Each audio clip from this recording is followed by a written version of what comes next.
In this tutorial, we're going to look at linear sequences and what they're all about, and of course finding the nth term. Okay, and the nth term is the thing we're often asked to find and causes problems. So, first thing to know about linear sequences is that the first differences, that's the differences between the terms, are constant, so they're all the same, and we'll see that in our questions in a minute. And then we have to work on finding the nth term. Now this is always in the form an plus b, which is actually where the name linear sequence comes from, because it looks a bit like y equals mx plus c. And a, the number in front of the n, is always the common difference.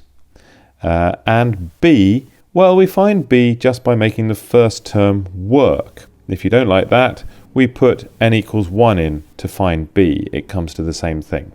So let's apply this to a couple of questions. Here's the first one. We're given a sequence.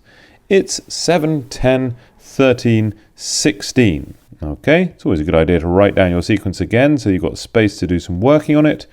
And first of all, we're asked to find the next three terms. So they're going to go there, there, and there. Right, with all sequences, the first thing we look at is the differences. So, how do I get from 7 to 10? Well, I add 3. How do I get from 10 to 13? I add 3. How do I get from 13 to 16? I add 3. And we definitely have a linear sequence because those first differences, that's the difference between the terms, are constant.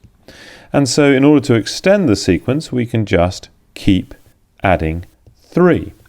Okay, so that's what the pattern tells us to do. So my three answers here are 16 plus 3 is 19, 19 plus 3 is 22, and 22 plus 3 is 25. So far, so good. Right, what about finding the nth term? Well, as we've said already, the nth term is an plus b, where a is that common difference we've just found. Okay, so we simply say the 3 is the a, and we write down our nth term as far as we can. So we can say nth term is equal to 3n plus, well, you might be able to see what the b is here, but actually I'm going to do it slightly more formally. So 3n plus b.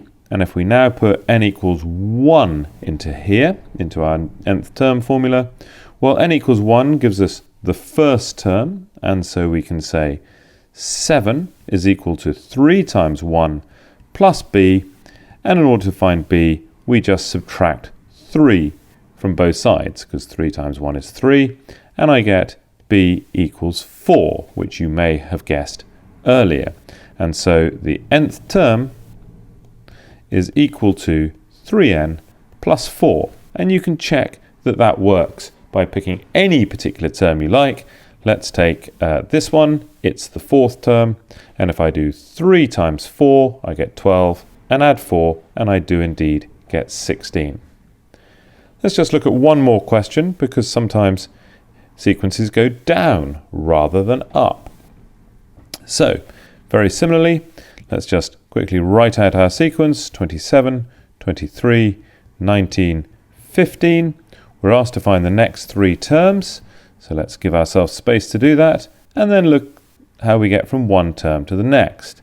This time we are subtracting 4, and you can see that we subtract 4 to get from one term to the next in all cases, and so this is a linear sequence, and we can just extend it by keeping on subtracting 4. So we get 15 minus 4 is 11, minus 4 is 7, minus 4 is 3, and so it keeps going down. And then again, that minus 4 is going to be the a in our nth term, so we can just say nth term equals minus 4n plus b. Again, you may be able to spot what b is, but let's put n equals 1 in. The first term, the 1th term if you like, is 27, and so I get 27 is equal to minus 4 times 1 plus b. 4 times 1 is 4, so I've got minus 4 there, which I then add to both sides to find b, and I get b equals 31. And so we can say the nth term is minus 4n plus 31. And again, if you want to check that by taking any of the terms, you can. And that should help you with linear sequences.